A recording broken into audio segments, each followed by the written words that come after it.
Yes. Yeah. My name is Rahul. I am a telecoms engineer working in Dubai since 2002. I want to ask a few questions.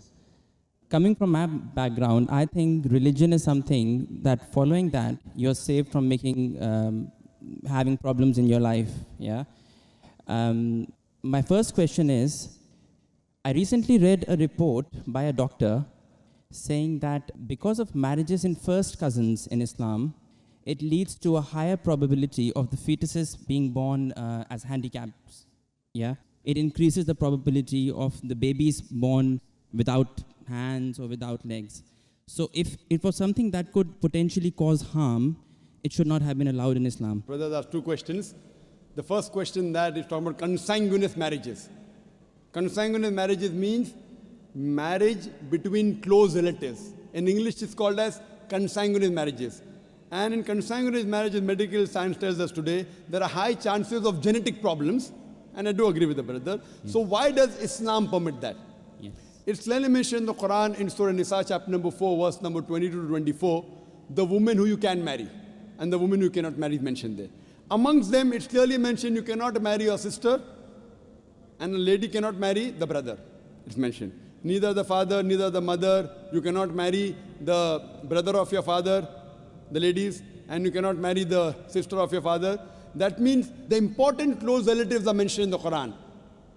Brother, sister cannot marry, son and mother, father and daughter, paternal uncle, maternal uncle can't marry. But as far as first cousins are concerned, Islam does give permission. Now, as far as consanguineous marriages are concerned, the maximum problem comes when you marry your direct blood brother and sister. Consanguineous marriage.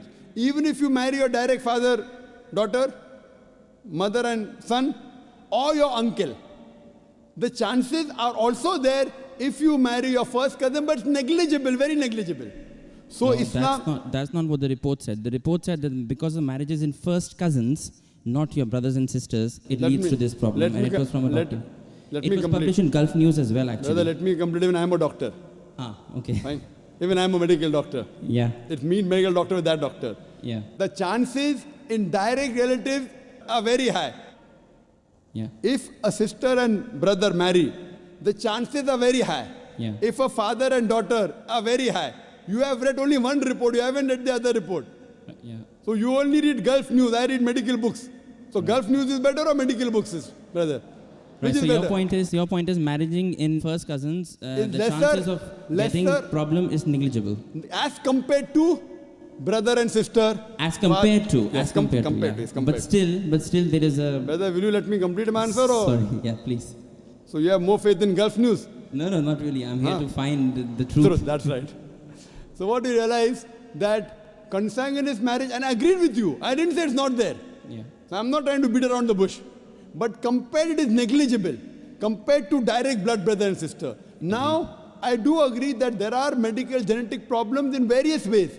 But this report is there when you have continuously generation after generation. According to Dr. Ahmad Sakari says, the Prophet said, do not marry first cousins generation after generation. If you do it once or twice, it is no problem. Yet, even if you marry not cousins also, you can get a problem. Do you know that? Yeah, that. So that doesn't mean that you stop marriage only. Right, so there is a hadith which says that do not do it generation after generation. Yes, but otherwise, generally there's no problem.